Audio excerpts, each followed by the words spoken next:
Okay, guys, my second attempt to get to the chalet, the presumed chalet of Hitler. In the depths of Argentina, I pass along snowy roads to reach what may have been the final refuge of the most terrible man in the 20th century. Hola, señor. Hi, I'm a blogger. I'm filming for my blog. Yo sé que hay... From what I know, there's a villa here. But you can't enter here. I can't film, Pero yo quería filmar. but I wanted to. I heard Hitler lived here. Yeah. It's no piece of cake getting in here as the area is cordoned off. There are signs everywhere saying forbidden, but people have clearly tried to sneak in. I have this freezing feeling on my skin, either from the cold or the apprehension that some secret is about to reveal itself. Today, a story that everyone tried to sweep under the rug that's been hidden in what appears to be the most remote corner of the planet. But the truth will out. A story about how respected people, organizations, and even the church help the most inveterate criminals to escape responsibility for their crimes, and who they hid on a remote island in the depths of Argentina. Since you're sure Hitler died here in Bariloche, maybe you also know where he died. Yes, he died in Paraguay on February 9th, 1971. You can't film here, it's private territory. How the wild and beautiful outback of Argentina became a refuge to the most terrible criminals ever to have lived on Earth. So guys, we're in the tranquil region of Bariloche as the whole scandal began here with this region. And why from this very same spot, both victims and executioners fled. We're exploring this incredible land with a very romantic name, Patagonia. It's like it's another planet where you can find shelter from any of your problems. It's incredibly beautiful. You get the full sense of space here, like your entire life here lies in front of you, waiting to start anew. You can also eat some delicious food. It's slightly hot. Oh, look at this guy. Oh, it's so tender. It's sweet. It's literally weeping. It's weeping juice. And we'll head to the best spots. All right, guys, we've had a pick-me-up, we've indulged ourselves, and now we're going to eat something truly Argentinian. Today is gonna be a whole lot of meat, so brace your stomachs and your nerves. Hands down, this is Argentina like you've never seen it before.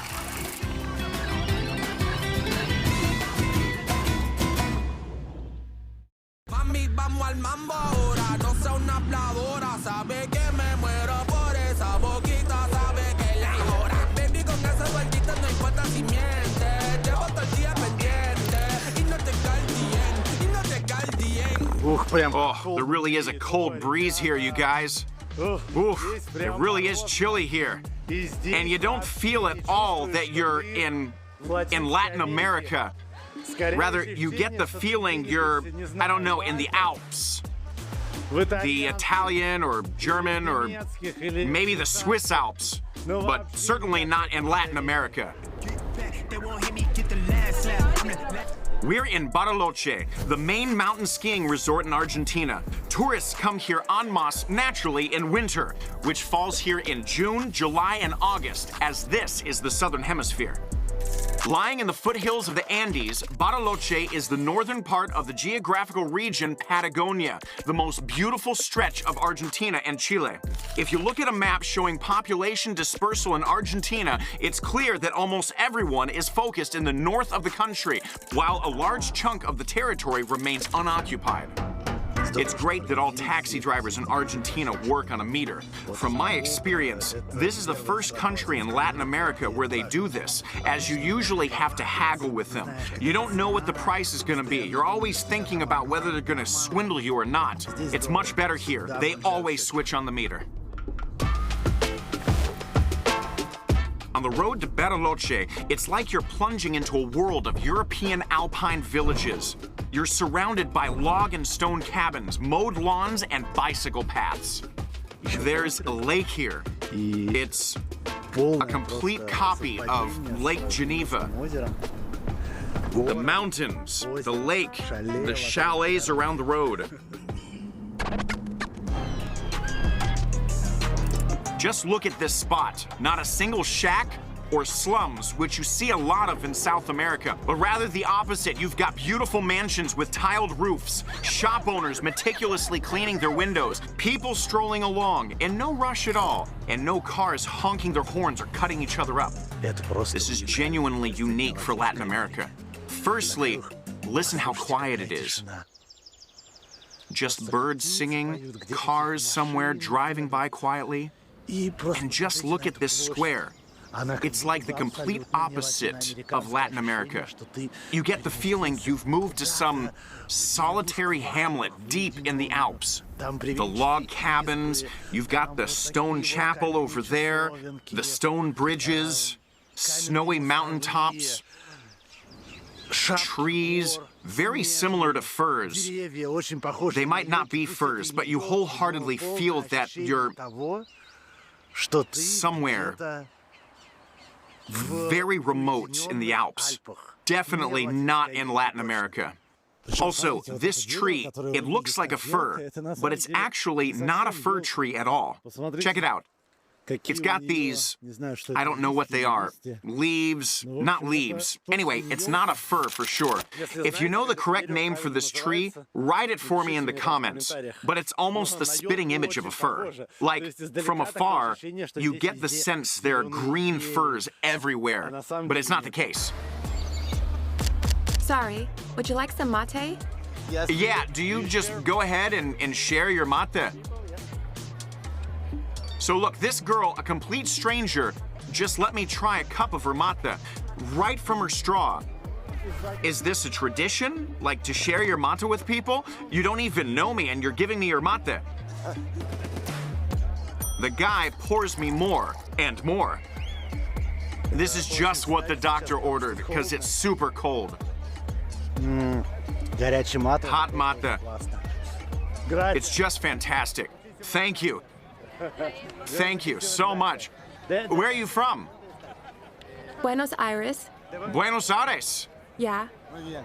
Awesome. Thanks again. Are you here to ski or are you just traveling? We're skiing, yeah. Skiing? Yeah, in the mountains. Nice. Thanks for the mate. You're welcome.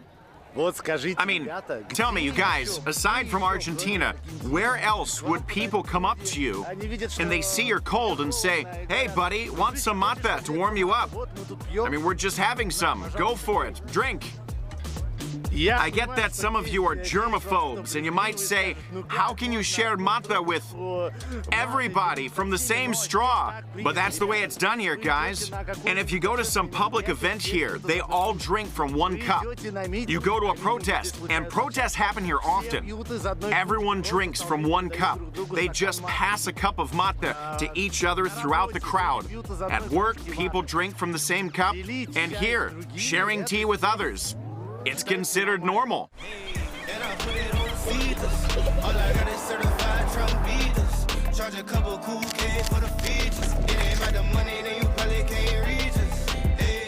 So guys, we're in Argentina, or rather Switzerland.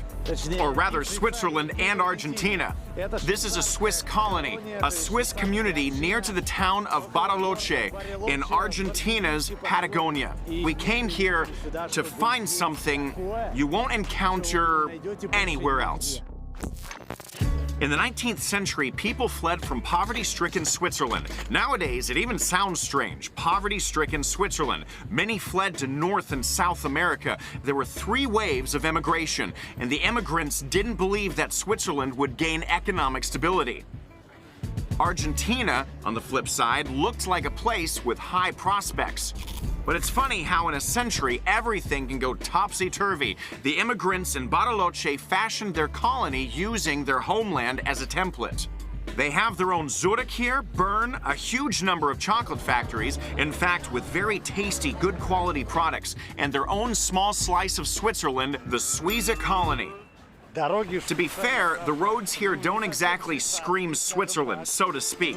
But let's just say they've been washed away in the mountains. I suppose the roads are the main distinguishing factor between the Swiss colony in Argentina and Switzerland itself. But the key thing the Swiss brought with them is the coziness of mountain chalets, fairs, and log cabins with smoke chimneys. You see, it's even written here. School 129, Republic of Switzerland. Republic of Switzerland. Here's the famous car belonging to the first Swissman who relocated to Patagonia. He drove in it from Switzerland to Argentina. But don't quote me on that. To this day, almost all the residents of this colony are descendants of the first settlers here. My grandma is Susanna Gaucher, the daughter of Emilio Gaucher. And Emilio Gaucher is the son of... Sorry, I forgot the name. Of Alice, Gratoni, Eduardo Gaucher. So your great-great-great-grandfather. Exactly. So the first who came here, and do you know why they all decided to come here? I mean, because it's so far away. They were famished. They were looking for places to live, and they ended up here. First on ships, then they reached here on horseback. Then they remained here, as they could cultivate the land, and so they began to settle in this place. Before that, no one lived here. The Swiss faced a tough route to Bariloche via Chile, and they brought with them a complex mix of almost all European and South American cuisine combined. This mix is expressed in a concentrated form in a special dish known as Swiss Coranto, which you can only try here. That's it.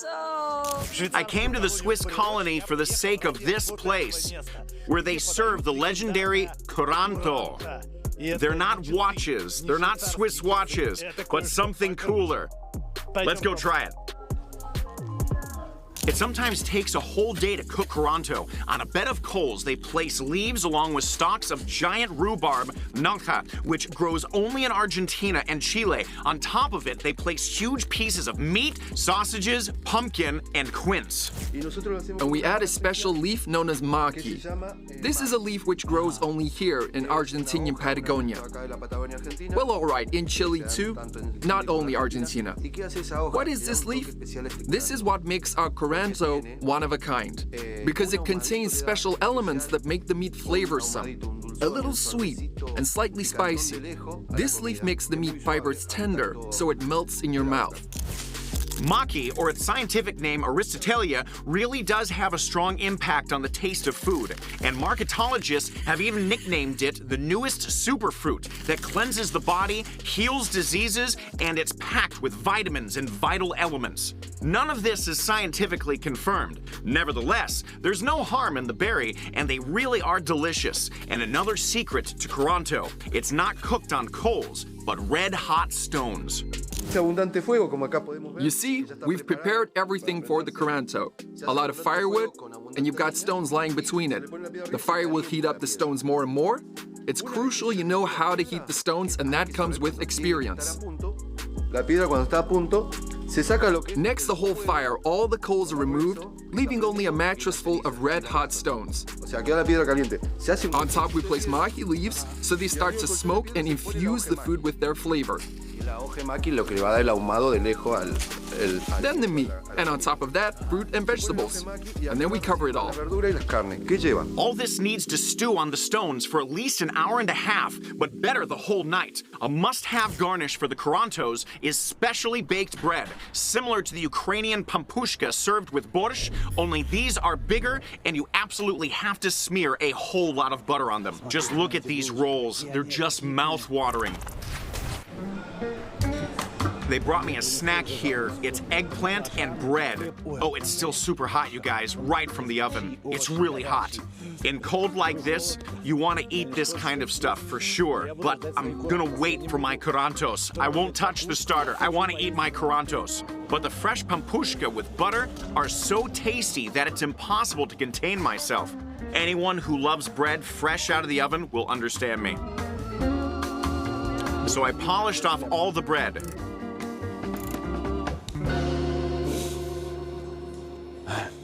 Why does this always happen? Curanto is actually the name of a Chilean dish, only there it's prepared with shells and potato, whereas the Argentine Swiss do it with meat. Oh, here it is. Oh, just look at this thing here. Should I bring you more bread? Huh? Bread. No, I don't think I need bread with this. Enjoy your meal. Thank you, thank you. I mean, just look at how much there is here. We've got potatoes, we've got corn, there's also some, I don't even know what that is. Pumpkin, I'm guessing. Besides that, you've got pieces of meat, sausage, chicken. I think that's another sausage there. And this here, I guess it's a chicken roulade, or maybe fish with egg inside. And there you have it. Guys, this is the Curanto. Take it in. It's believed to be one of the oldest dishes, which was eaten by the natives. They used to make it 11,000 years ago. The exact recipe, however, was recorded only from the 16th century onwards. But in the food culture of the Chiloé archipelago, the dish is traditionally called Curanto and Jorio, cooked on an open fire. In fact, it's convenient that the natives kept its name in Spanish right from the off, as that way is much easier to understand. The name derives from the process of cooking the dish in a dug-out hole half a meter in depth. This culinary technique traces back to the first inhabitants of South America, and there are various archaeological pieces of evidence pertaining to its existence. Oh, look at this beast of a sausage. A sausage like this, cooked for so long, it loses basically any kind of rigidness to it, so it becomes super soft, like pumpkin mash.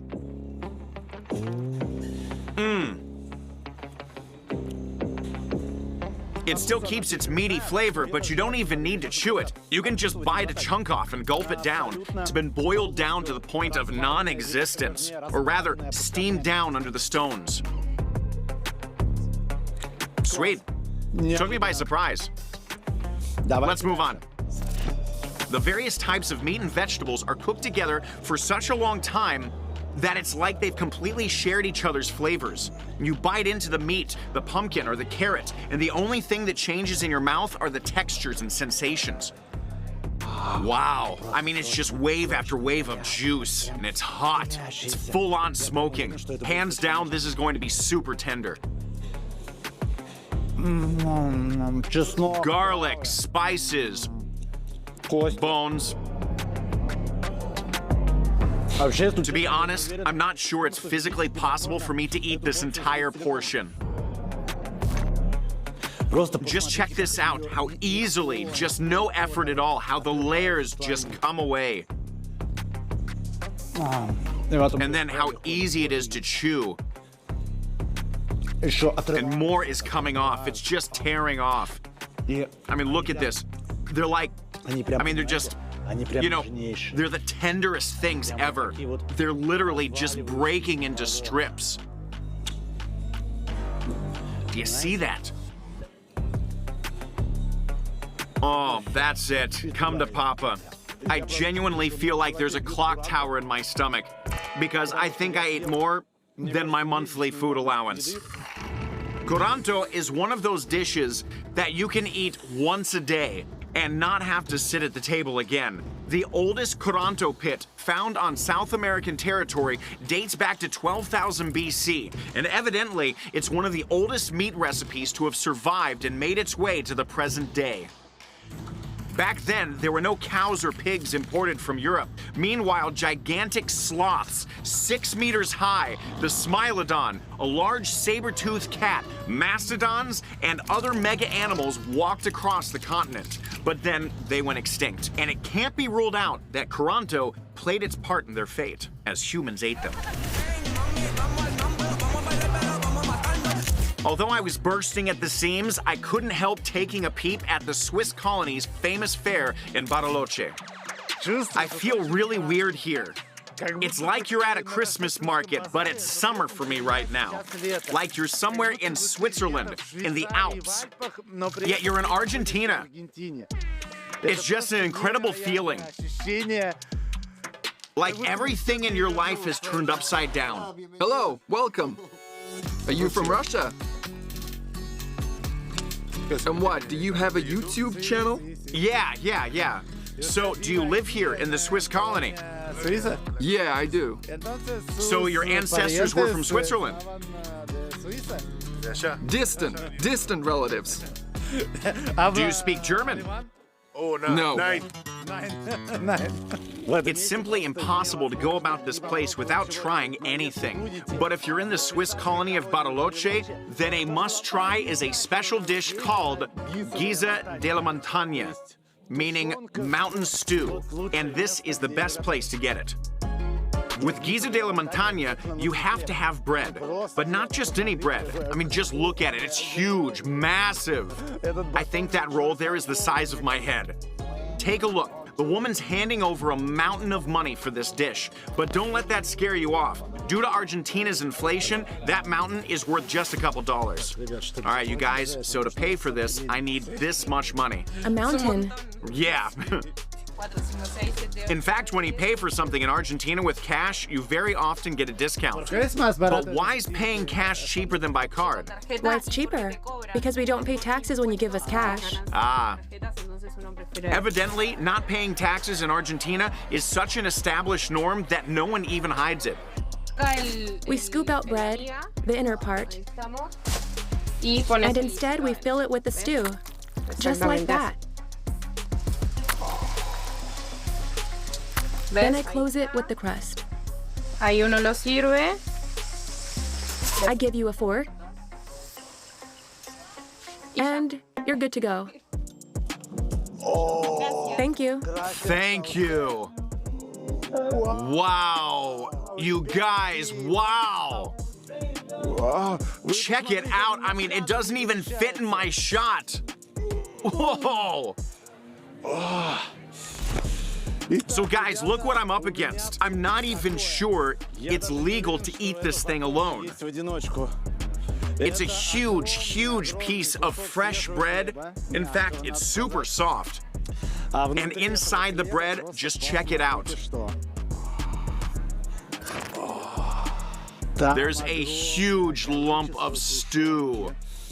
Wow. Guisa de la Montaña is a mix of meat, sausages, and lentils with tomato sauce and spices. In fact, this dish is originally from Spain, and it's usually poured over pasta, for instance.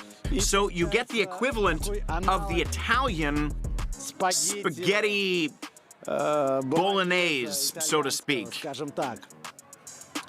But here, there are far more vegetables and lentils. This stew is usually far spicier.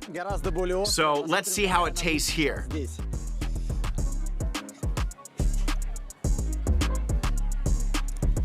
It's slightly spicy. It's really meaty. As I gather, the idea is that you're supposed to set the fork aside. That's just for tourists. But you take the bread and basically use the bread instead of a fork. You know, in this kind of mountain cold, especially, I think, if you've been walking somewhere for ages or your body's jelly after skiing, and you're tired, and your legs are trembling a little, and your face is numb from the frost, and you get yourself this stew right here with the bread, and you literally just, you go to town on it. In that instant, you get warm and you feel good. It's like you're home. While I tried conquering the dish, a guy approached me who I didn't know. Sorry, could I butt in there? Sure. Look at this photograph. What he showed me was not something I expected to see at all, and I continued to process it even after he'd left. You see, his father's taking him away. No, it's really interesting. Please stay. Let's finish talking. I'll buy you lunch. No, you're very kind, but we have to go. We can sit together. I told him about our German relatives. So he left to go get his stew. Meanwhile, I actually have a certain question I'd like to ask. After all, I came to Bariloche with this question already in mind. Could the main secret of the 20th century really be hidden here?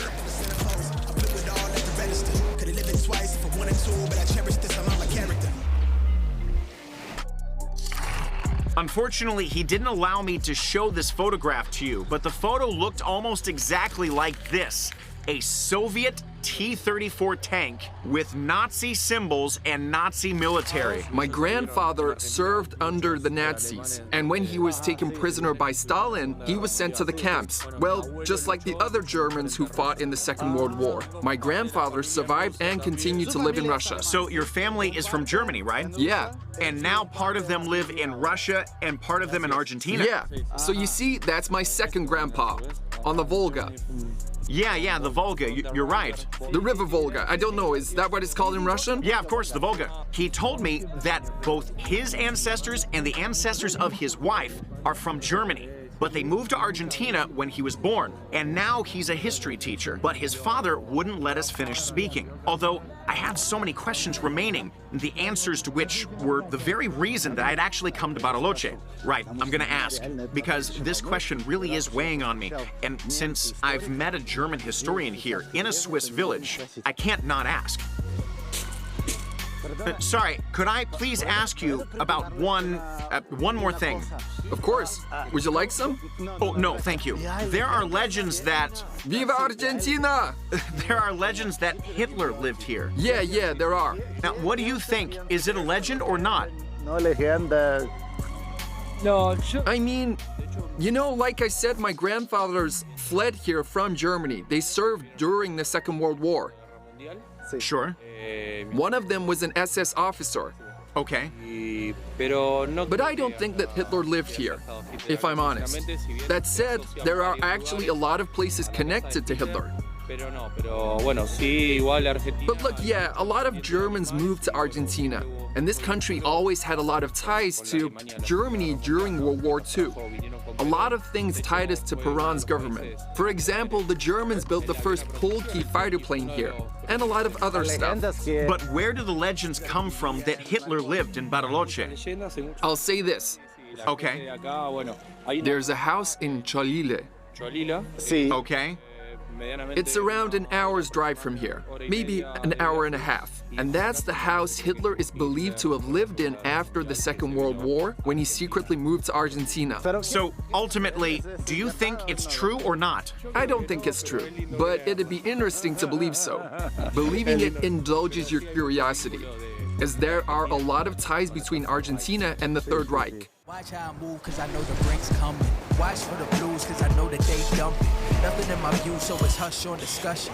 These incredible idyllic spots are possibly concealing the greatest secret of the 20th century. The official version is that Hitler took his own life on April 30th, 1945, having realized he was losing the Second World War. And that's what we've all thought since we were kids, and nobody has ever doubted it. That always goes without saying. We will remember Russia, our fortunate land of Russia. On May 2nd, Soviet troops seized the German capital, and here we see Marshal Zhukov looking over Berlin. This is the official film, the Brandenburg Gates. Finally, the military chief is led to the small house over Hitler's bunker where charred bodies lie in wait. The Führer's bodyguard personally shows them. The Red Army soldiers photograph themselves close to the dead leader of the Nazis, checking his identity with the photo. We're forced to cover the face of the deceased, but it can easily be distinguished that this was Hitler, and the soldiers' reactions confirm this. Several days later, however, there appear to be doubts. I've been racking my brain over this story for several months. And every time I think, that's it, that's the answer, I get it, I find some new document that erases everything beforehand. I began this quest sure that Hitler killed himself on April 30th, 1945, while all the fabrications about his miraculous salvation were conjured up later by conspirologists, people who love to speculate. At that point, I wasn't aware that the first rumors of Hitler's survival had been sparked by the marshal of the Great Victory himself, Zhukov. Here's the Izvestia newspaper from June 10th, 1945, detailing a press conference between Zhukov and prosecutor Wyszynski in Berlin. And I quote, "The journalist question, do you have any idea or any opinion regarding what happened to Hitler?" Zhukov replied, "It's a very mysterious situation. We know from the diaries we found belonging to the adjutants of the German commander-in-chief that 2 days before the fall of Berlin, Hitler married the German film actress Eva Braun. We didn't find a corpse identified as Hitler's. I can't say anything definite regarding the fate of Hitler. He may have flown out of Berlin at the very last moment, as flight paths would have certainly allowed him to do so." Later, at the Potsdam Conference, Stalin proposed that Hitler was hiding in Spain or Argentina, hinting that Britain and the US were sheltering him. But the fact that there's official film footage of Zhukov in Berlin and Hitler's bodyguard showing him the dead Führer, as well as the Red Army posing next to Hitler's body, confidently verifying the corpse by the photograph. Could all of this really be? One thing I can definitely say is that the part with the Red Army men and Hitler is fake.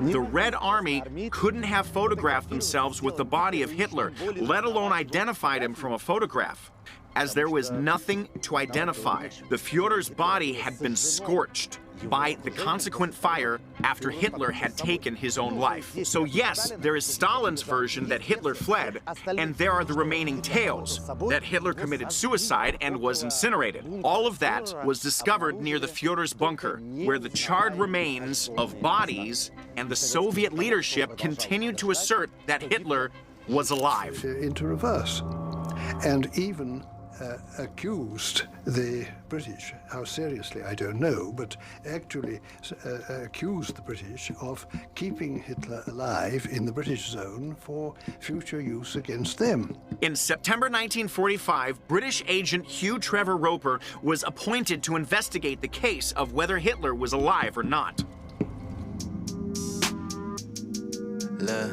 Okay, I'm back, got fresh on the scene. Franchise best on the team. It's now early morning, and I'm on my way north of Bariloche to a place where Adolf Hitler is presumed to have spent the last years of his life. Let's see how close we manage to get to this place. We'll see. Judging by the photos, it's a beautiful, huge chalet on the lakeside in a secluded area which, for some reason, no one is permitted to enter to this day. Now I'm in the game, I was on the bench. First I was renting, now I'm collecting rent. Run it up. The road is as picturesque as they come. I mean, that's for sure. It's just literally perfect. The lake, the mountains, the snowy mountain caps, the windy road, all of it. It's gorgeous here. It's just super, super, super beautiful.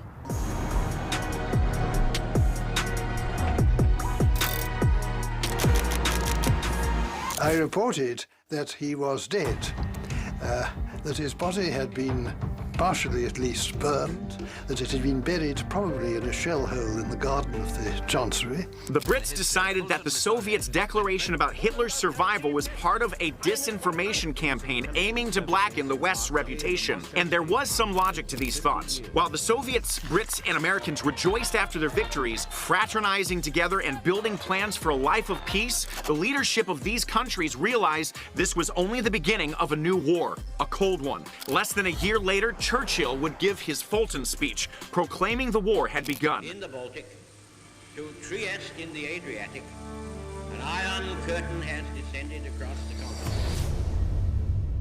Churchill scared everyone with claims of how terrible the communists were, and owing to that, the dissemination of communist ideas had to be stopped. Meanwhile, the USSR spoke of the horrors of Western values, and basically it was clear that they were harboring Nazis, and that they'd saved Hitler's life. In 1968, the Soviet Union finally acknowledged that Hitler had taken his own life.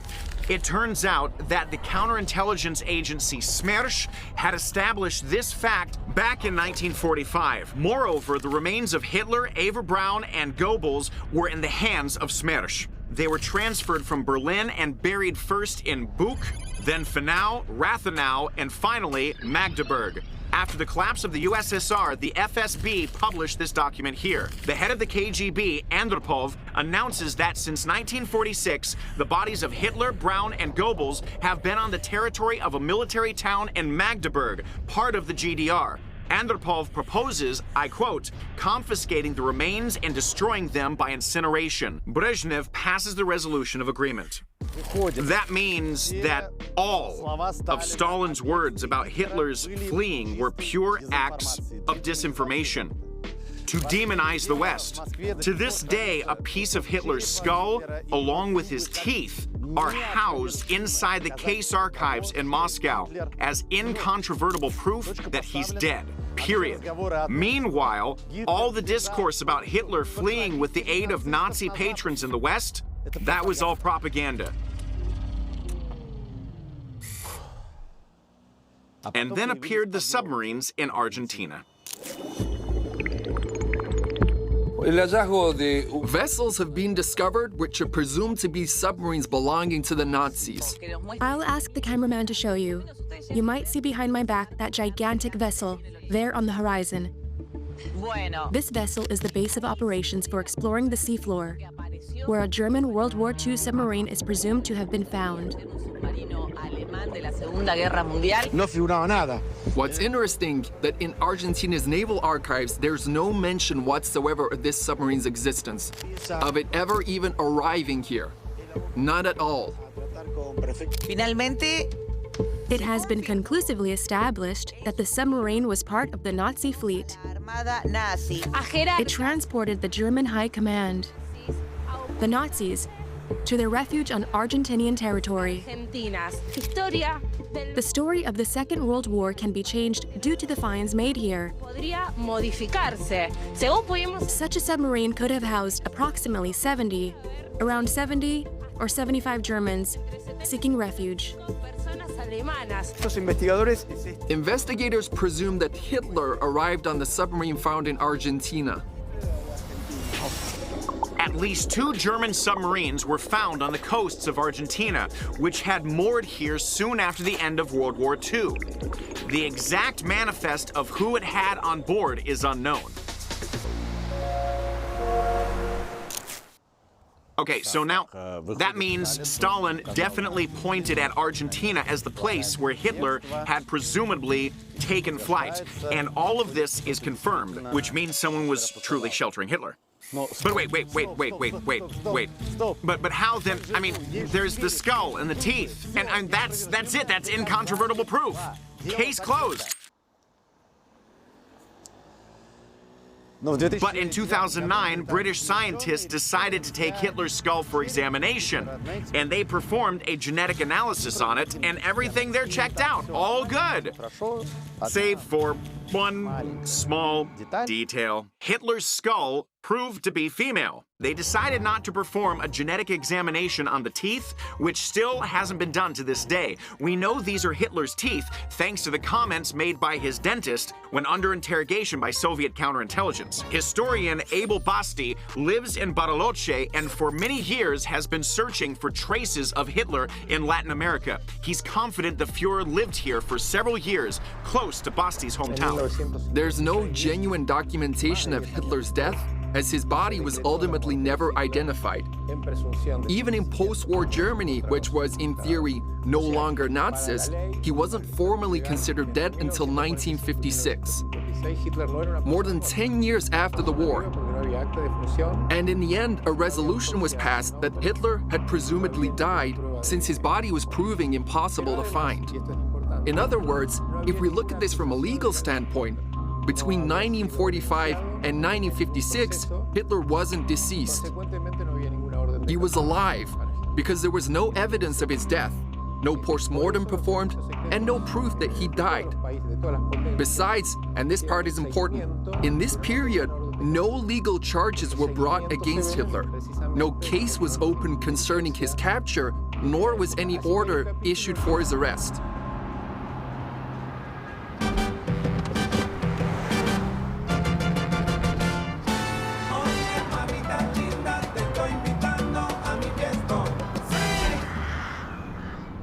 The house where Hitler is presumed to have lived is located right there, behind the fence and down the road. We're going to try to get as close as we can to it.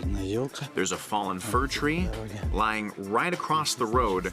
It says private property, but someone has definitely been through here.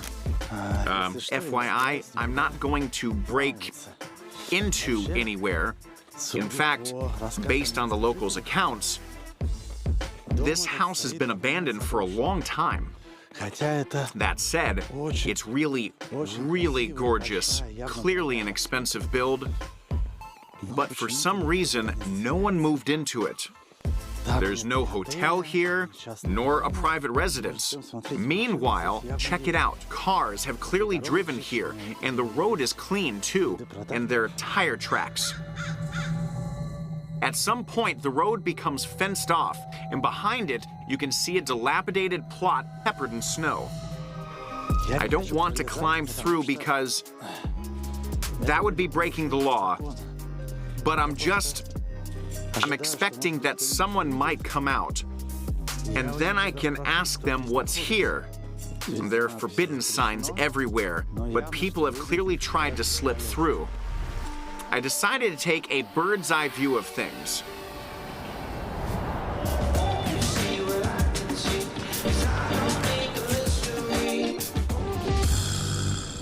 There it is, this Bavarian-style house on the bank of a picture-perfect lake overlooking some small islands. A huge territory cordoned off from the road by thick forest. Not a single neighbor. Argentinian journalists broke their way into the territory and even discovered a bunker there. What you see are the ruins of a military bunker constructed in 1946. Amazingly, this was immediately after the war, and for some reason, it was blown up by the Argentinian military in 1955. The house has clearly been in this dilapidated state for several decades.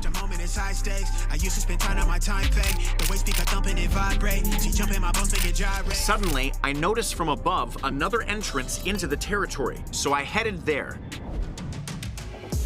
Attempt number 2 to get into the presumed chalet of Hitler.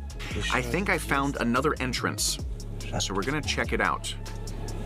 Okay, so long as I don't get arrested. I mean, in theory, I'm not doing anything illegal. I'm not climbing through the fence. I'm not breaking the door down. Wait a second, what's that? Oh, I need to strap in. I'll even strap in, so I'm not breaking the law.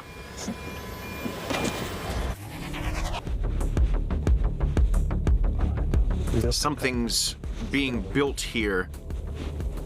In fact, I'd even be happy if someone was here, as I'd like to ask them some questions. What is here? How in the world is it here? Because it could easily turn out, and honestly, I believe this even more than the contrary, that there was never any Hitler living here. I mean, Hitler in Argentina. It's just, oh, okay, there's a car coming our way. Hola, señor. ¿Puedo preguntar? Hello, senor. Could I ask you something? I'm a blogger. I'm shooting for my channel. I know there's a building here which, But you can't enter here. oh, I can't enter. But I wanted to film. I heard that Hitler lived here. Que Hitler vivió aquí. Right. Do you know the story? Well, he didn't live here. It's a legend. Yeah, like a legend, right.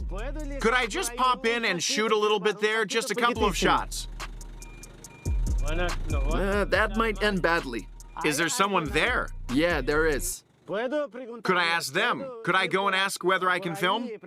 Well, all right, go on through. Okay, thank you. Gracias. So the main piece of proof for everyone who believes that Hitler fled is this photo here taken after the war in 1954. And this isn't an image from an entertainment site. This is a specimen from the archives of the CIA. This photo is accompanied by a letter from a CIA agent codename C. Melody 3, who recounts how he acquired the photo. And he says that Hitler is living under the name Adolf Schrittelmeyer in the city of Tunja, Colombia. When this photo was discovered, the CIA agents in Bogota, when they began suspecting that Hitler had come to Colombia in 1954, they sent a report to Washington that, judging by the photo, Hitler was located in a small city named Tunja, 100 kilometers from them, and they could go and detain him. But what do the CIA decide? HQ has no objections to stations passing this information to Soraya. That's obviously their agent in Colombia. But it's felt that enormous efforts could be expended on this matter, with remote possibilities of establishing anything concrete. Therefore, we recommend that this matter be dropped. The chiefs in Washington wrote that the operation will be too expensive and with an inconclusive result. Traveling 100 kilometers to catch Hitler is very expensive. Cease all action concerning this. Nothing. They did nothing. Here, of course, many may say, and fairly so, that the American Special Services at that time were literally bombarded with messages from strangers claiming to have seen Hitler here and there. Here are only some of the actual letters from the FBI archives. Hitler was seen in New York, in the state of Virginia, also in a lot of other places across the U.S. He was seen in Spain. People sent exact coordinates of where they'd seen him, their telephone contact with the words, "Call me, I'll tell you where the Führer is hiding," and so on. And naturally, the CIA simply couldn't process this whole cascade of letters. But here is a letter, not from a stranger or an unknown individual, but from a CIA agent, a person who's paid specially to bring them useful pieces of information. And this isn't just a letter like, "I saw something," but a photograph. And what did command decide? That, well, driving a whole 100 kilometers to spend, I don't know, 3 hours and several dollars, that is too much effort. And the overall outcome would be too inconclusive. Catching the bloodiest leader in the whole of the 20th century, Hitler? That's not worth the CIA's time. And this is another piece of evidence testifying to the existence of a protective umbrella created by Washington after a secret agreement between Truman and Hitler, which not only provided Hitler with impunity, but also thousands of Nazis.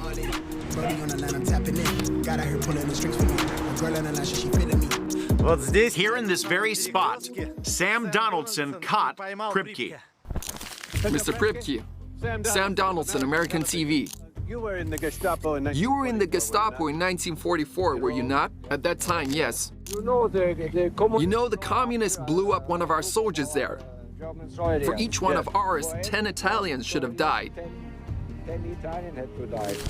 Pripke's car stood here, and when Donaldson was interviewing him, a triangular roof was visible from behind. That's the roof there. Pripke was a war criminal, not the most odious of them all, not the most wanted, just the first over many years who agreed to admit he'd been living peacefully in Argentina for decades, that no one had touched him, and what's more, he was a respected member of society and didn't consider himself guilty of anything. Here is the very house that Erich Priebke and his family lived in from 1949. It's surrounded by a cozy German quarter. So check it out. You've got these German-style houses, very familiar to Priebke from an architectural perspective. There's a German restaurant over there, and past that, another German restaurant. And so this here is what's called feeling right at home. And he was respected here and loved no less than he was at home. There's a German school up ahead where Priebke was head of the board of governors. And then it was as though a dam had burst. Another resident of Bariloche admits he is also SS officer Reinhard Kops. Is your name Reinhard Kops? No. Were you in the Nazi party? No, never. On the contrary, I helped those trying to flee from the Nazis. I saved 35 children from Auschwitz. But when he was shown photographs of him from Germany, his answer changed. You were Reinhard Kops. No. No? I was. I was. When was that? The German embassy gave me a new name in 1952. Another name? Juan Mahler. Mahler, yes. But what were you called before Mahler? Kops. So your name is Kops. Not anymore. It used to be.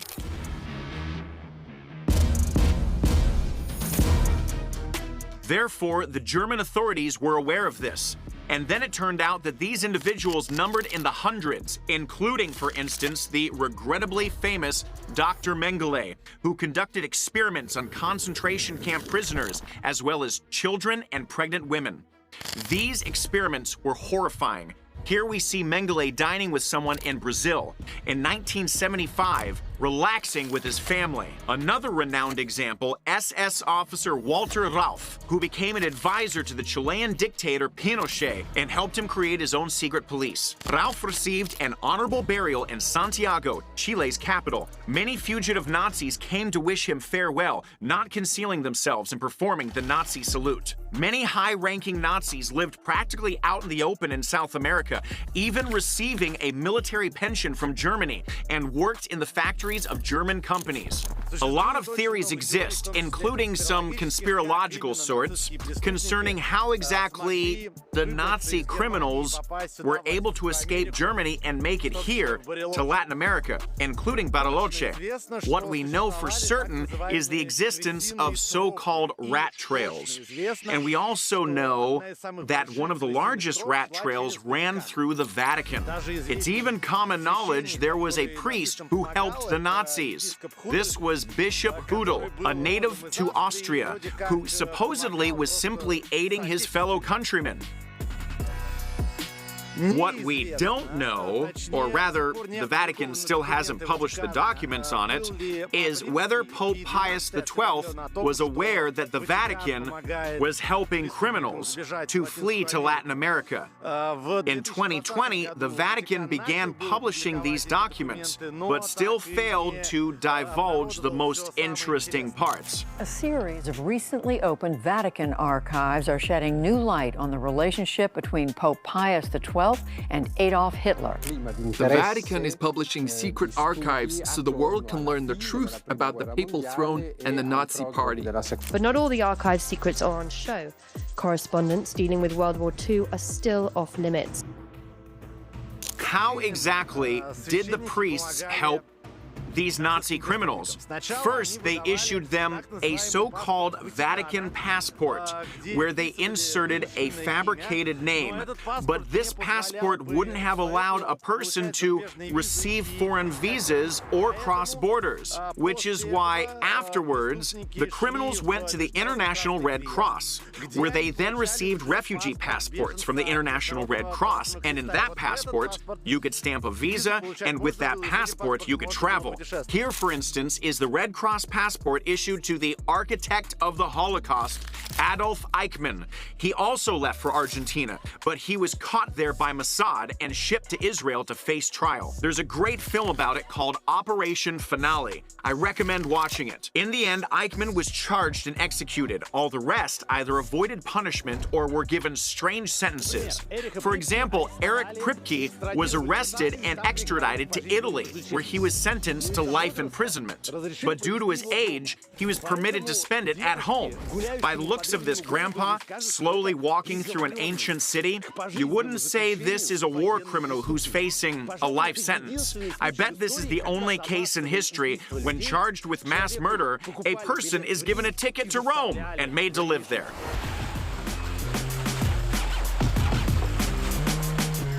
We're approaching the gates. They're also basically open. So, yeah, let's take a look. I'm walking toward the chalet branded as the last home of Hitler. It's clear there are repair works taking place. Someone's cars are there. So I go inside, and there's a huge living room with a fireplace. You can see the place has been empty for a while. Here's the exit, and just look at this view. You simply have to see this. The view is crazy, looking out onto snowy mountains and this lake. All this reminds me of the Berghof residence in Bavaria, where Hitler and Eva Braun loved to spend their time. Who's in charge here? I wanted to ask. You can't film here. You can't film here. It's private territory. But I heard something like this was once Hitler's house. Yeah. What? We can't talk about that. I'm sorry. This is private land. Well, yeah, I understand that. So who can I ask whether I'm allowed to film or not? You can't. But is there someone who might permit me? No. There's no boss here. But you've heard the legend about Hitler, right? Yeah, of course. Everyone knows it. Well, as you heard, all the workers know about the legend. At least, well, but that doesn't prove anything. It doesn't make the legend true.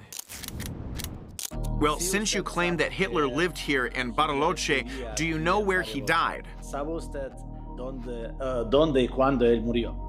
Yes, he died in Paraguay on February 9th, 1971. The year 1971. So then he was 80. He lived another 20 years after the war. Precisely. I wanted to tell you this story not because I was trying to expose anyone. Ultimately, everyone in this story has either already been exposed or they're dead. But I wanted to show you that justice in our world is a complicated thing, sometimes unattainable.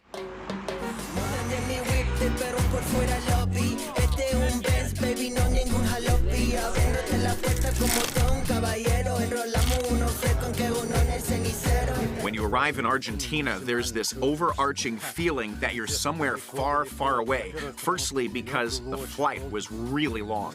Secondly, because here everything is the other way around. In the Northern Hemisphere, in the Northern Hemisphere where I came from, it's summer. While here, it's winter. I'm breathing steam. Oh. Wow, it's July, you guys. Generally, people from all over the world have been migrating to Argentina for many centuries now. In the 19th and early 20th centuries, the country competed with the United States as the most attractive and fastest growing economy in the Western Hemisphere. This is thanks in large to agriculture, Argentina's famous beef, and with it, Argentine steaks, which remain the country's calling card to this day. Guys, this is one of the most famous meat restaurants in Buenos Aires. It's called Siga la Vaca. My friends told me that if I wanted to tackle as much Argentine beef as I can possibly stomach, I should come here. Siga la Vaca translates as follow the cow. Look here, you see it says all-inclusive. Eat as much meat as you want. all sorts of things. The price is $27,900, and you see they recently stuck the 7 on there. A couple days ago, it was $25,000 here, and the children's menu cost not $15,000, but $10,000. So look there. Check it out. $1,600. Here's the difference in price in Argentina, guys. $15,000 now and $1,600. That was when? Maybe a couple of years ago that they installed this stand. A 10-fold price bump. Is that normal? Inflation in Argentina has been in the triple digits for many years now. The authorities are trying to regulate the exchange rate, but this has only led to the emergence of a black market. Dollars are exchanged on the streets, so-called caves, with dealers. I showed this in the previous episode about this country. So guys, when you watch this video, it might not be $27,900 anymore, but $270,000. I don't know. So, shall we go in? Let's gorge ourselves on meat. Steaks, ribs, giblets, fried sausages, and chicken. This place could be called a meat heaven. Cesario has been in charge of the kitchen here for over 10 years, or rather, one big grill. Just look at how they use shovels to load hot coals under the grate where the food is cooked. This is the rump near the tail. Wonderful matambre, the meat between the ribs and the skin. Pork breast asada. This is asada, juicy, soft. Yeah. It's really good. Matambre, vacío, and especially asado are the main meat dishes of Argentina, largely because it is not steak meat. Steak meat is more profitable to sell abroad, and it isn't the juiciest nor the easiest to cook, but Argentines have learned to cook it better than traditional steaks. The pace here is just insane. Something's frying here, they're carrying something there. The next piece of meat is already coming from behind. They're cutting it there. Serve, serve, more frying, serve, serve. Oh, this pace. And I'm so hungry already. Look, he's carrying the coals. Wow. Behind the US, Argentina is the second largest beef consumer per capita in the world. The average countryman eats more than 1 kilo of this meat per week. I mean, tell me you've never dreamed of having this much meat in all shapes and sizes. Guys, you can get any side under the sun here, but don't be a fool. In a place like this, you need to eat meat. You grab yourself a plate. I think I'll be coming back more than once with this guy. And then we make our order. Start with this, then come back for more. What's this? What piece? Steak chorizo. Steak chorizo. It's the tastiest. Help yourself. Okay. Steak chorizo is the height of tradition in Argentina. In fact, chorizo is a local sausage, but we'll get round to trying them later. They need to be eaten in a very special way.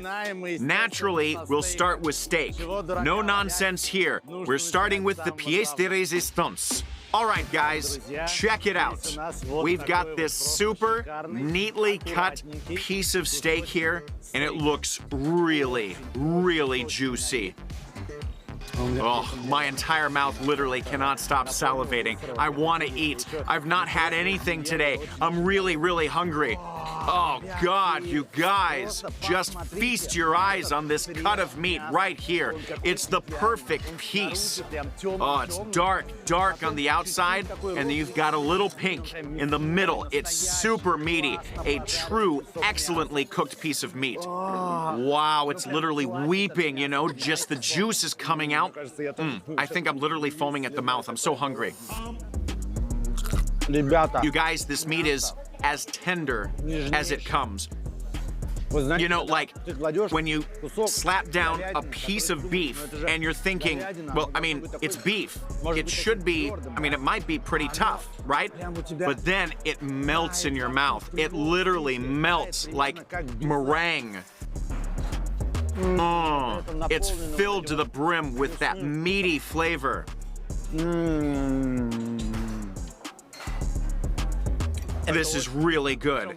And on top of that, you guys, there's no salt, there's no pepper, the meat isn't marinated at all. It's just super juicy, tasty, all on its own.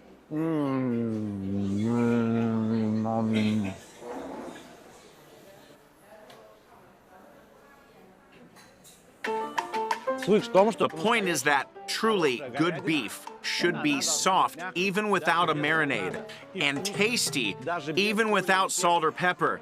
And when someone's sprinkling an extreme amount of salt on it, Salt Bay style, or peppering it, well, you know, they're usually compensating for the fact that something's off about the meat.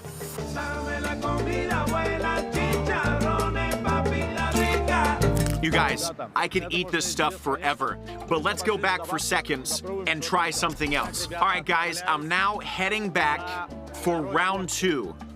We're gonna try something new.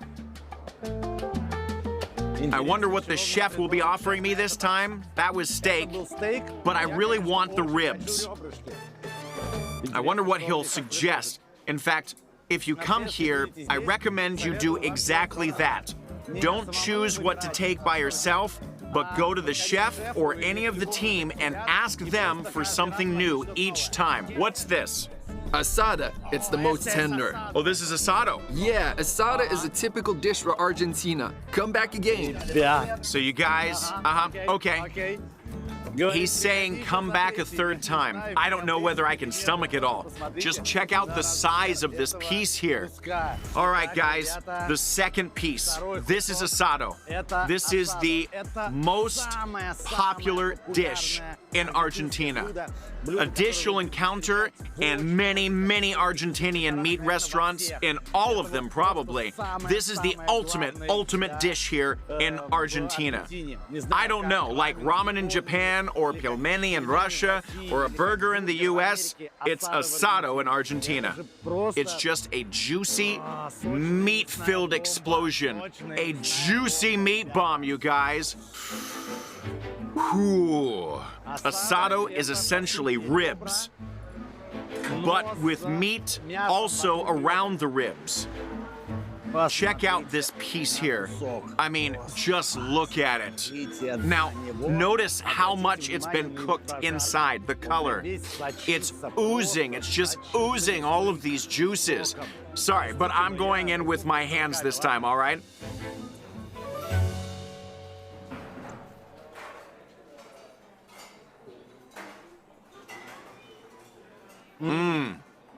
It's much fattier than the steak.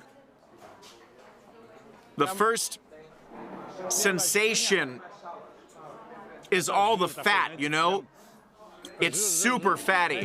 How about I try another piece, because it might be me, but that one seemed very fatty. Well, I'll say this, it's good. It's genuinely good, but I prefer the steak, because asado it's essentially fattier. Yeah, it's really, really juicy. But the juice here is mainly from melted fat. I don't know. I don't really like fatty stuff. I mean, there are people who lean the opposite way. They love it when it's fattier. But personally, I don't. Forgive me, Argentinians. Yes, I realize that for an Argentinian, this is more than a dish. For an Argentinian, asado is actually a way of life. If you're meeting someone, they'll invite you out for asado. If you've got business negotiations, you'll be invited for asado. If you're, I don't know, crushing on a girl, you may well ask her out for asado. So here, asado is so woven into the culture that I guess there isn't a single Argentinian who's never eaten it. I can't imagine there being an Argentinian who, not that they haven't eaten asado, but who would say to you, I don't like asado. I mean, here it's pretty much the same as saying, I don't like Maradona. I could get my ass kicked for that. I won't finish the phrase I wanted to say, but basically, not liking either of those things here is a dangerous game. Although, while I say I didn't really like it, I went ahead and finished it anyway. Let's go see what else the head chef has up there. All right, guys, our third course. I think this will be the last, as I'm already pretty full off the meat. Oh, what? Lomo. Lomo, Ah, lomo. This is the best, right? the very best. Lomo, what the Argentinians call a beef fillet, is the leanest and tenderest cut. Oh, it's oozing big time. Yes, you guys, yes. It's hit the sweet spot for tenderness. You can touch it with your knife or fork and not worry.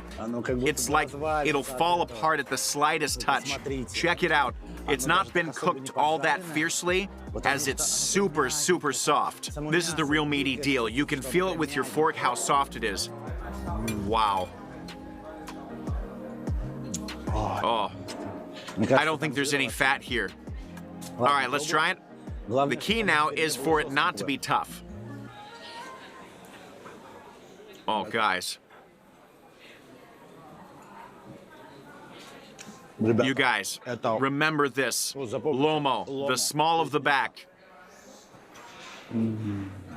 This is... I'm lost for words. This is how meat should be ideally. Check out this piece. I mean, just look at it. Like, hey, chef, come here. Come here now. I mean, I don't know. If people in China will go to any efforts for pilmeni, then here in Argentina, I'd literally give everything for a piece of meat like this. I'm already full. I'm actually stuffed.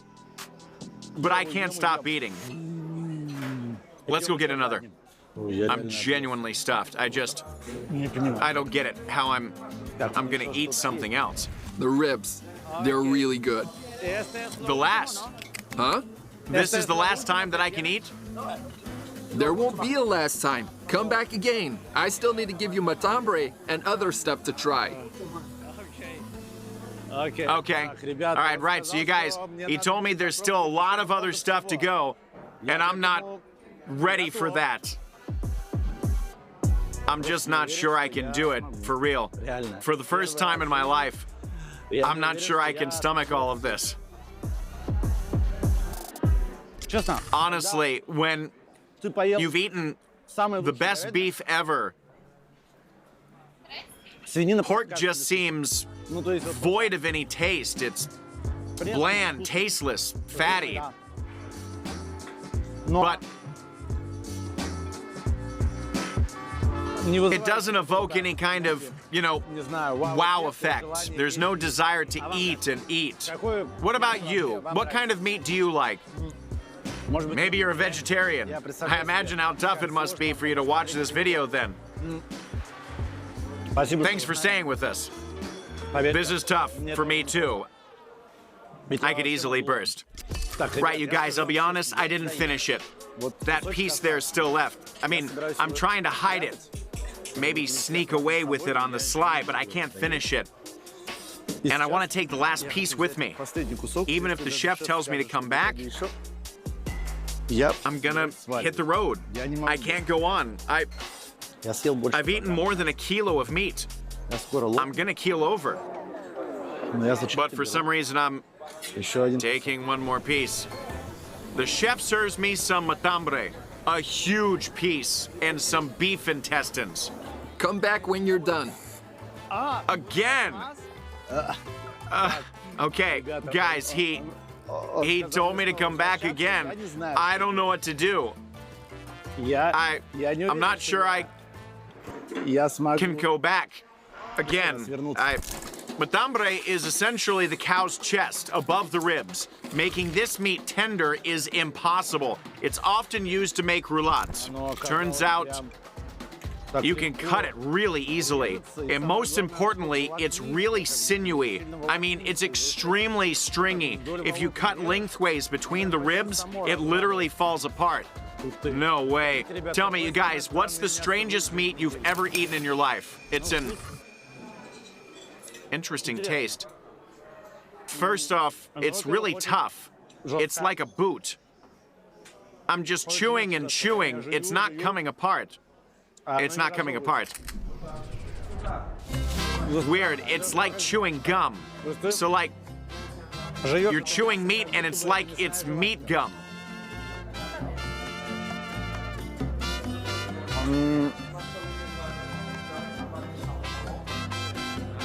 Interesting. It's juicy too, so like, it's not old, dry meat, which is impossible to chew down. No. It's juicy, it's meaty meat, it's full of flavor. But nevertheless, chewing it is still hard work. Now for the intestines. I wonder what kind they are. I hope it's not the back part, because with that part, I've not had the best of experiences. If you've watched our episode about Chinese street food, you know what I'm talking about. I can't eat this. I'm retching. If you haven't watched it, make sure you do. Basically, let's say, hygiene-wise, they left a lot to be desired there. Guys, this is the butt.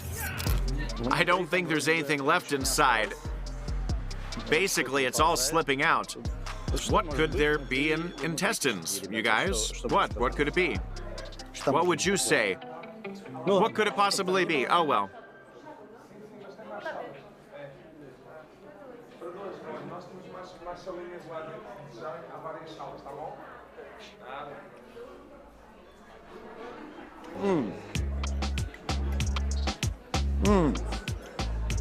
You know, it's funny.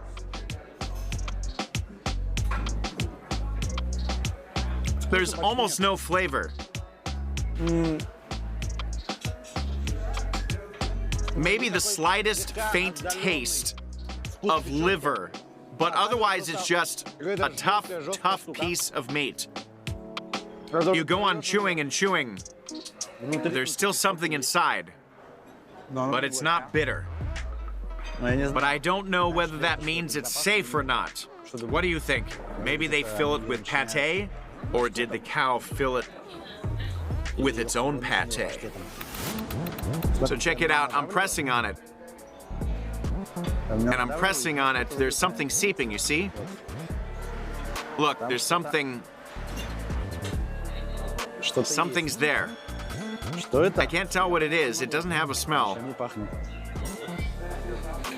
I don't know, you guys.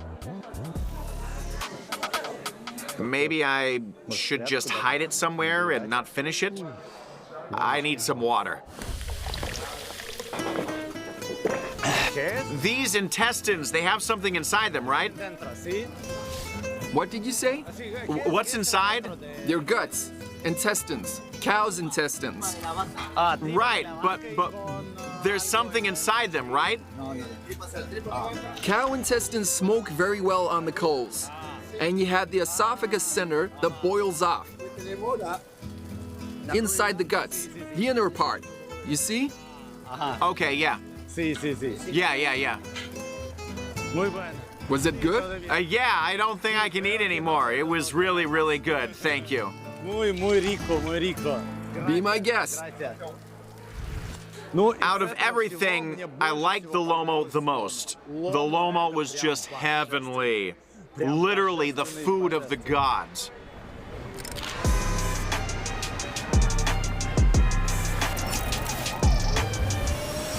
Although it used to be a Spanish colony, Argentina was strongly influenced by Italy, as many Italians came to live here, and even Argentinian Spanish is very similar to the Italian language. And of course, Argentinian cuisine couldn't refrain from imitating a whole host of Italian dishes.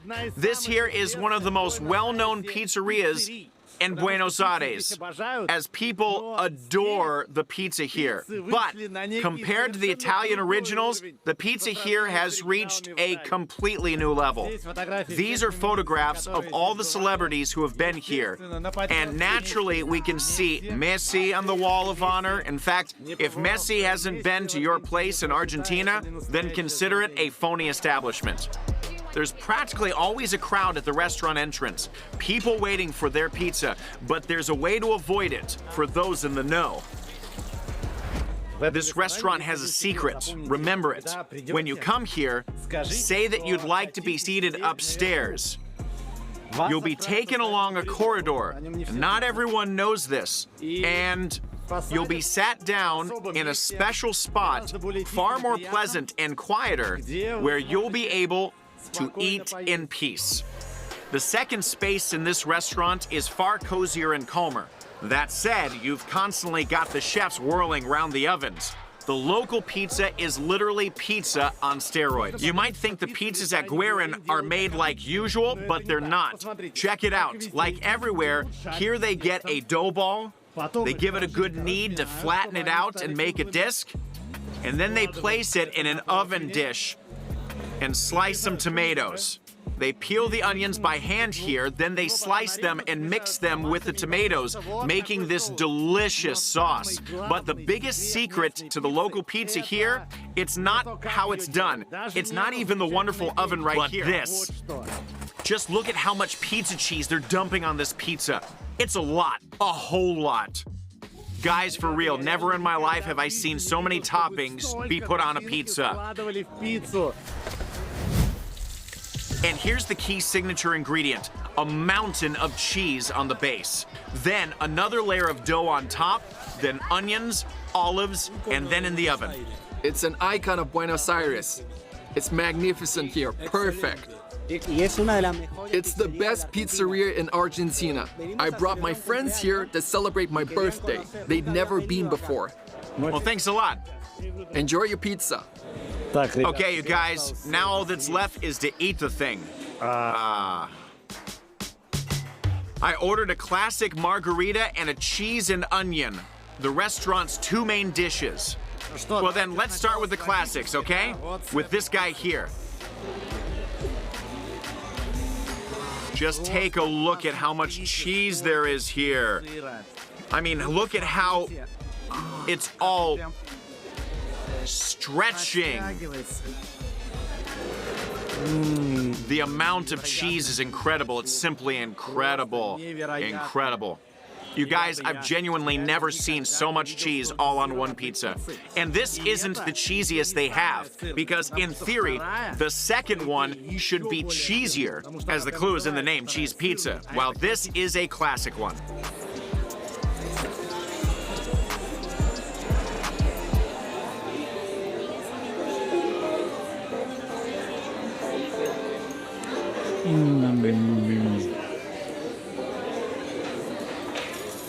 This is literally a cheesy cheese pizza.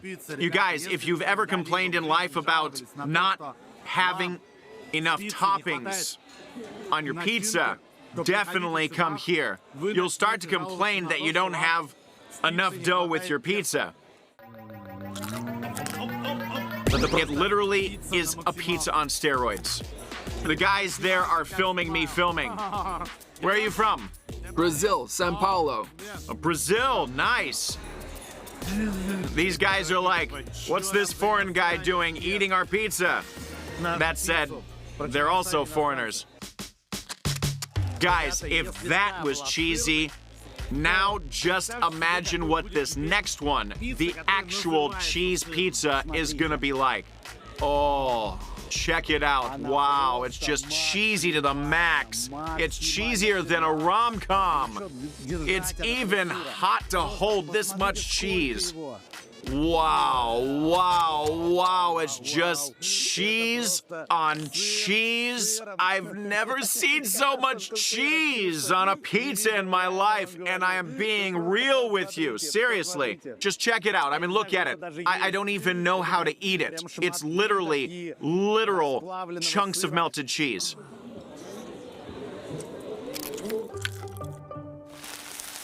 You guys, this isn't just a pizza, this is attack of the dough, a literal onslaught. This is the pizza. I mean, check it out. I'm just picking the cheese off of it. I'm picking off this never-ending amount. I mean, every nook and cranny is cheese.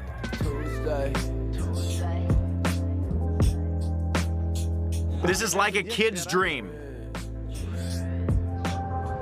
Flavor-wise, eating a pizza with fried onion is amazing. I'd never eaten pizza with fried onions before. I only liked potatoes with fried onions. But they're also good with pizza. After being here, I can say for sure that I've ticked pizza off my bucket list. Like, you know, have you eaten pizza like this? Yeah, guys, I ate a royal pizza in Buenos Aires. And, well, for real, I don't honestly know what could beat this pizza in terms of number of toppings.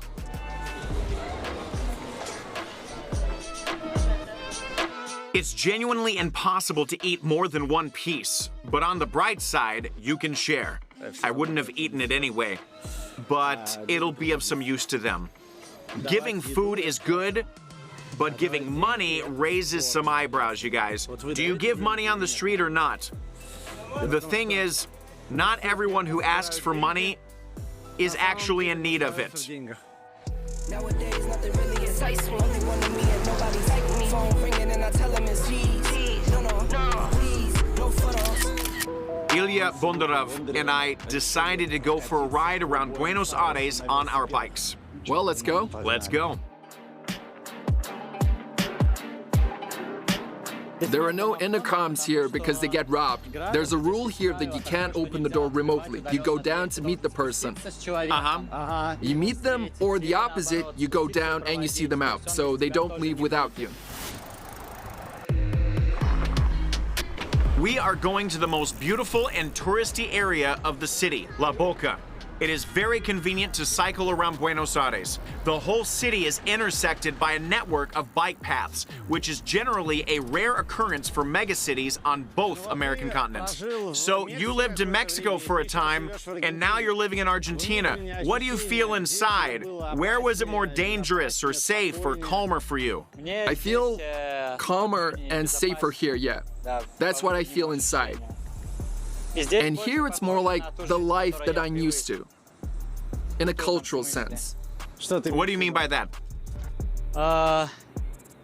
You know, the main thing is that generally what really stands out is that in Mexico, I was always an outsider. I was always singled out in Mexico, so like they would address me always in English. I mean, if a person knew English, they'd speak to me in English. Whereas here, people address me in Spanish, and that's the main distinguishing feature, due to the fact that ultimately there are a lot of migrants here. So they think that you're a local, right? Well, yeah. In Buenos Aires, it's really easy for a European-looking person to fit in with the crowd and feel as if you're in Europe, thanks to the architecture, too. Most cities in the Western Hemisphere have very few old urban developments that aren't an eyesore. They're either utilitarian cube-shaped houses or modern high-rises. Buenos Aires, on the flip side, is full of elegant mansions and classical or Baroque-style houses, and a lot of small, cozy squares, parks, and gardens. Here, I'll say the public transportation has been superbly implemented. Superbly?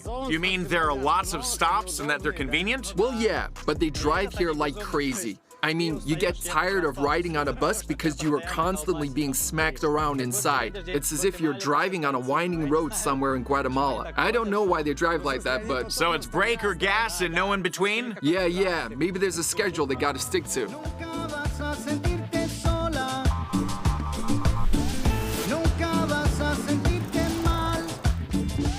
Oh, careful.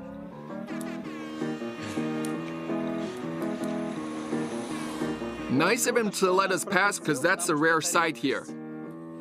Yeah, I thought he was gonna hit us. Honestly, I was sure that I would need to brake.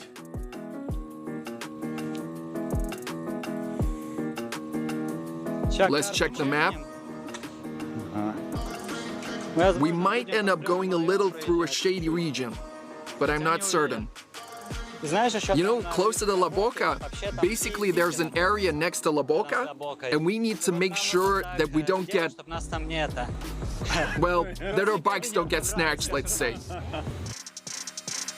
You know how you can get robbed here? How? 3 to 4 people surround you, just pin you up to a wall and swipe everything from your pockets. They take your phone, everything. Jeez. And you walk off. At least they snatch your stuff and not you. Yeah, like in Mexico, where you can get kidnapped. Hey, do you have do you know anyone here in Argentina who's been robbed? Yeah. Really? They constantly have stories. Someone's already on their third phone. They didn't get a new one, they were forced to. Yeah, okay. They've had 3 phones swiped from them. I've got, by the way, so tomorrow you'll be meeting with Vika. A dude pulled up on a motorbike, smashed the window, and snatched her phone. Oh, wow. In fact, you can ask her about it tomorrow. Vika has been living in Argentina for over a year now. She is involved in charity projects, collecting money for hospitals in poor countries. She's from Russia, her husband's from the US, and their children have citizenships of different countries from where they were born. This is my youngest, Paisius, with his nanny.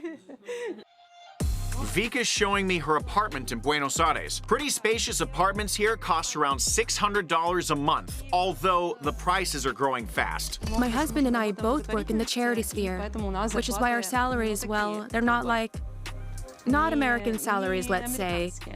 This was one of the countries to choose from because it was cheap here. That was point one. Secondly, we speak Spanish, and the fact it's cheap here. Right. And also because you have free healthcare here and free healthcare even for foreigners. Even for foreigners. Both free healthcare and education. You're kidding. Yeah. So if something happens to me, I can go to a local clinic. Yeah. And operations and anything that you need for your kids too. Yeah. But I don't think they do anything scheduled here. So let's say I want to improve my sight. Nobody is going to do free laser surgery on my eye. But I had insurance when I was pregnant here. I'd taken out a special policy to give birth in a private hospital. I mean, with more comfort. With more comfort. Right. Because Ilya filmed me during labor, and they wouldn't have let him through in a state hospital. They only allow one person. Whereas here, I agreed they let in my husband and Ilya. I had 2 men with me during labor. Argentina is generally very welcoming to newcomers. There is not even an extradition law for illegal immigrants, meaning if a person stays in the country longer than they're supposed to, they won't be kicked out. They'll just be asked to pay a fine. A child born here immediately receives Argentinian citizenship and his parents in turn. They have really good free kindergartens here, right? I've got 3 kids going to kindergarten, and it's a great place. I mean, it's much better than, well, the attitude towards the kids is very good. So, here no one will tell you something like, put a hat on your child. I don't know. Why is he running around barefoot on the asphalt? No one cares what you feed them. At school here, they can adapt the menu for vegan children, for vegetarian children. So, they're generally, they treat children very well. No one yells at them in kindergarten. I have 2 adopted children, and they're complicated. Especially my middle son, Albert. He's really tough. They're like, let's work out a plan on how your boy can best adapt to life here. Let a social worker come and talk to you. They called me in yesterday to talk about Albert. I was walking there, breaking out in a cold sweat. It's like, damn, now they're gonna tell me that he has, he's slow, he's bullied other kids at some point. He's kind of, he takes his pants off in the middle of class. Well, he's little, but he does have his problems. And I'm like, oh no, they're going to tell me that my son is a moron. That they're going to transfer him to some boarding school. I arrive and they're like, well, let's talk about how we can improve, how we can help him. He's adapting so well. You came here, it must be hard for you. I'm guessing with the different language, it must be hard. I thought they were going to lecture me and they said, let's work out a plan for your child. I was like, is this really happening? Do you ever get wary of going outside here or going out in the evenings or anything like that? Well, I don't go out in the evenings because of the kids. We're lights out here, yeah. We start putting the kids to bed at 9 p.m. Right. But if it's during the day, I'm not afraid. I film myself. I usually film with my phone facing away from the road so no one can jump out and grab it. And I also look to make sure there are no people around. I mean, I've had my phone stolen. It was stolen right from my Uber. It happened when I was on the way back from a party. But since I have kids, you know, my parties end at 9 p.m. So I was on my way back and texting my husband from the Uber. I'm in the taxi, texting. I'm on my way back, I'm all good. And then some dude opens the door, rips my phone from my hands. And I was... You were in the car and the door was closed? Yeah, behind closed doors. It was like, you know, an old-style Uber, where I had to push a button to lock the door. But it didn't lock. But that happens very often. So they smash the glass and swipe what you have. If the window's open, then they just stick their hand in and snatch whatever from you. And that was in Palermo, in a touristy region. Here where we are, it's quieter.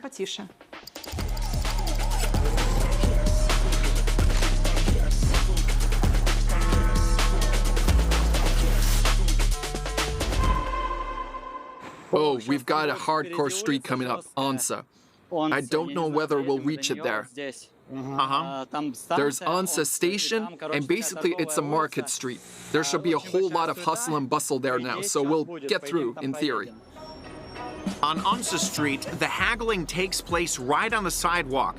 People lay their things out on the ground, and then they can sell anything under the sun here, from new clothes to antiques, and of course, some black market stuff. More often than not, there's a heavy police presence in these spots, but catching pickpocketers is tough. You're better off not taking your gadgets out at all. The thing is, I'm doing this route for the first time. Google's drawing it for us. Okay. And I don't know, it might take us to some shady area. I mean, I don't know what places we're gonna be passing through. Okay, so what's the scariest thing that could happen to us? If we get robbed, our bikes might just be... But no killing? They won't kill us? They shouldn't. They shouldn't, no.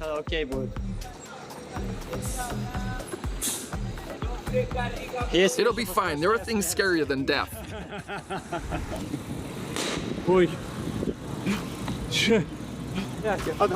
I thought someone was shooting.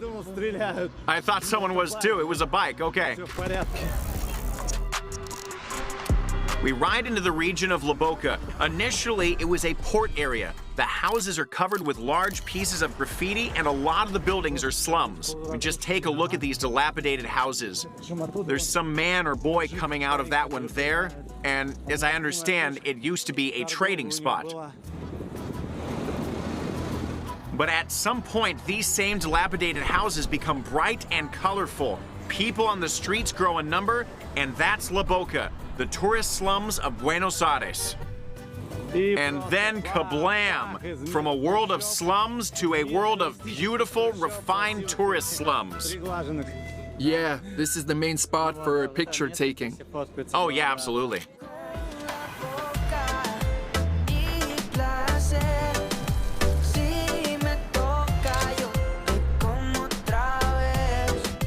This region of Boca is Caminito. Caminito Street starts over there. I guess it's the most renowned area among tourists in Buenos Aires. This actually used to be a port, and port workers would live here.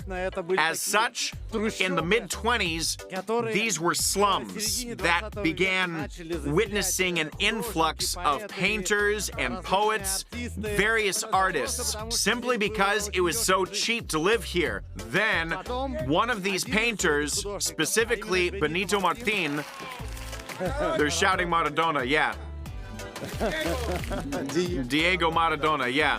Well, basically, you can't pass through anywhere in Argentina without Diego Maradona. So, yeah, artists began to come here, and one of them, Benito Martin, came up with the idea of scribbling on the walls of houses as though they were the canvases of his paintings, and so this region became famous.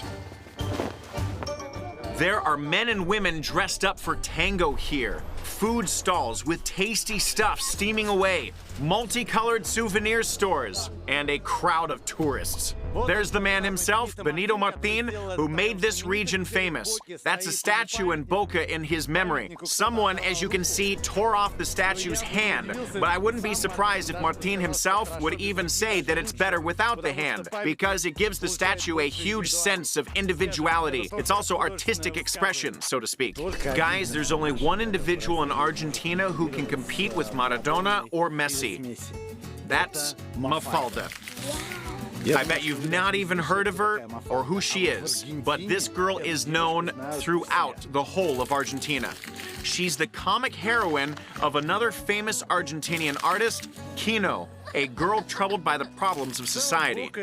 On the whole, Boca is a great place with a cool atmosphere. So like, you have all these multicolored decorated houses, all the little restaurants and cafes scattered around, some souvenir stalls and little workshops. A place you can pass through and spend half the day here while roaming around the area.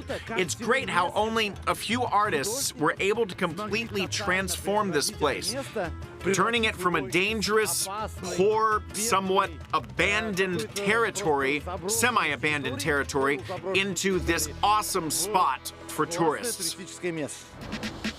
Where are you from? Russia. Hi, I'm a firefighter. I see. Do you speak Spanish or English? I speak Spanish, a little. We're volunteer firefighters. We work for free and people help us. The state doesn't, and you can give us money too. Could you donate something to firefighters, please? I don't have any cash on me. Whoa. Okay. Thank you. You guys, that's the first time in my life I've come across firefighters begging. I mean, I don't know whether they're the real deal or just some enterprising beggars who've dressed up and found a way to beg for money. What do you think? But that was as weird as it gets.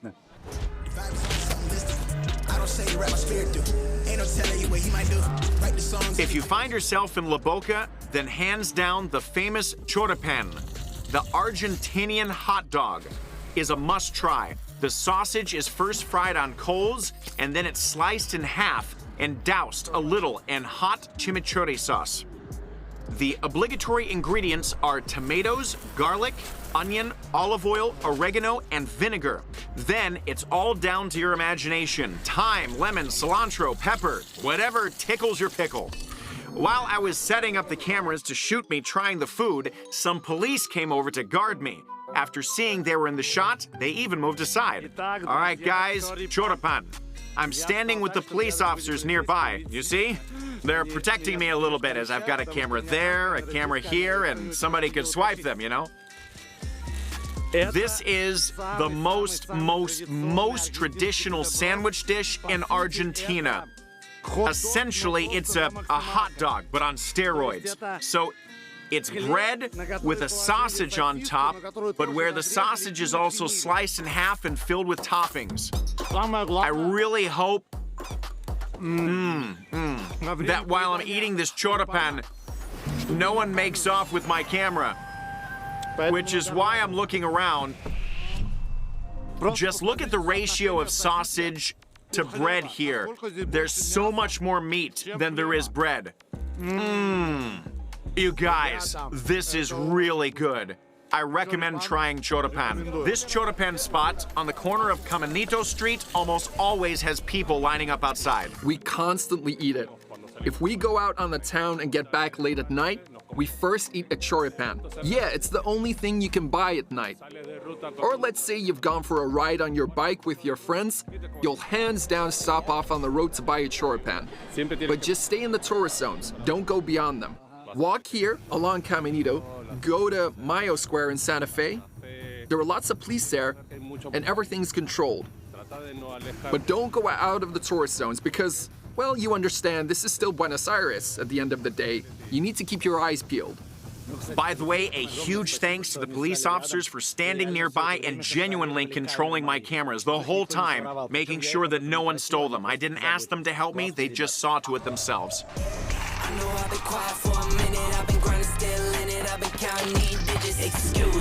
Don't you get the feeling that you're like, I mean, while you're here, it's as though you've escaped the everyday world?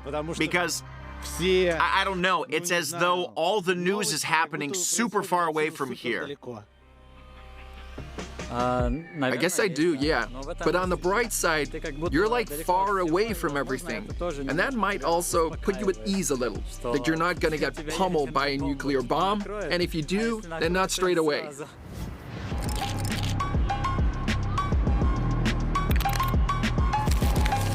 Okay, guys, I'm running because I'm a little late. Sasha Pravdivi invited me for breakfast at the most legendary cafe in Buenos Aires.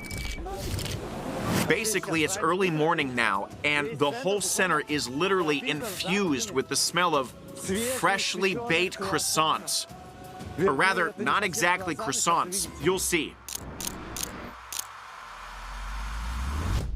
There's a joke that this is a statue dedicated to a man taking a selfie and his phone is stolen. But that's Argentina for you. This is Lisandro de la Torre. There's a lot of that here too. Okay, I'm running on, so I'm not late. To be fair, from the side, I probably look like a typical pickpocketer who's just lifted someone's phone. Here it is, the famous Cafe Tartone. While the name is Italian, the cafe itself is French, and all of this is in Argentina. A very typical situation for Buenos Aires. Let's go and try a real Argentine breakfast. Sasha, I'm sorry. Hi, I'm already shooting. Hey. Yeah. By the way, do you know where I've brought you? Where? I've brought you to what's officially the oldest cafe in the whole city of Buenos Aires, and most likely Argentina. The cafe was founded in the mid-19th century and is considered the most bohemian establishment in the city. It's difficult to name an Argentinian writer, artist, or politician who hasn't sat in this place. In the farthest corner of the cafe, there's a secret room where guests are not allowed. This is it there. In this room, everything is preserved just as it was decades ago. This is a writer's gathering spot, and they would gather here back then, and they can do so now, to discuss their books and maybe write something or read their works to each other. But we've come here to eat a typical Argentinian breakfast. It's called churros, right? Those are churros, yeah, churros. And the filling will be dulce de leche, dulce de leche. Argentinians truly believe that dulce de leche, sweetened condensed milk, is a purely Argentinian thing, but I guess it is. Argentines really love adding sweetened condensed milk, which they call dulce de leche, i.e. sweetness of milk, to any dessert. At any rate, Argentinian dulce de leche is tastier than others, for sure. Really? Definitely. Tastier than what we had as a kid? Like, nah, you can't beat that stuff. All right, you guys, answer me this. Who, as a kid, got a can of boiled, well, I mean, not boiled, but the condensed milk, put it into a pot with water, heated the pot, cooking the condensed milk so that it boiled and went dark? Write it in the comments. For how many hours? How long? Well, around 3 hours. 4 hours, yes. You need to heat the condensed milk for 3 or 4 hours on a weak flame. Otherwise, it might burn at the bottom. Oh, but then... You walk around the pot? Right. You wait. Okay, so the second thing, those are croissants, right? Here, they're media luna. Media luna. They're like a half moon. A half moon, okay. That's it, yeah. Generally, an Argentinian breakfast is coffee con leche, coffee with milk. And 2, in some places, 3 media lunas. Okay, so let's try it. Now, I suggest we start with the media luna. That is, well, this is an Argentinian type of croissant. Here, check out how they look. Something in between a pie and a croissant. But they can be thinner than this, though. Thinner, yeah, where you can see the curve more. They just come in a batch and, they break them up. But you can get the beautiful, thin crescent moons. Okay, it's tearing time? There's nothing there, yeah. Now, it's just a croissant. It's just a roll. It's just a roll, yeah. It's not even crunchy. Now, dip it a little in, okay? The coffee saves it. It's sweet. It really is a cross between a croissant and those rolls that grandmas would make. Just a well-made, doughy roll, but one that's been slightly fried like a croissant. Awesome. Again, in every house, you know, like it is with soup, borscht, mashed potatoes, everyone has their own way. So like, it's different in every establishment. In some, they bring it from a panaderia, some put a bakery inside the cafe, some have their own manufacturer. They have their own manufacturer here, but for me, there's nothing to write home about. So you've had better, right? The key is that these possess what's called factura. Factura is a Spanish word with two meanings. Factura, you've got these pastry things here, and the stacks of bills that you pay. Factura means stack of bills. So the pastry needs to be stacked, layered. That's what makes these things good. But here, as you said, yeah. Oh, okay, I understand. Well, yeah, here it's actually more like a doughy roll than a puff pastry, but yeah. Closer to what our grandmas would bake. Soda. Sparkling water. It's a given. It's not sparkling, it's soda. Soda. Soda. That's how they drink coffee the right way in the right places. Argentinians drink coffee with soda? Where did the coffee drinking culture in Argentina come from? The Italians. So churros, but Argentinian style. Actually, churros are very popular all over Latin America. They're like Mexican donuts. I'll see what they're like here. The filling. Yeah. Look, guys, there's this sweetened condensed milk inside here, too. Here it is, just oozing out. Look at that. It's like a tube. You press it and clean your teeth, and you're done. That's delicious. It's incredibly calorific, that's for sure, but it's got a great crunch to it. It's fried in oil. So it's dough fried in oil and then filled with the sweetened condensed milk. Eat a gram, put on a kilogram. Okay, guys, they brought us the check. How much is breakfast? 11,000 pesos. What is that? $9. $9. You guys, $9 to feed two in the most expensive historical cafe in Buenos Aires.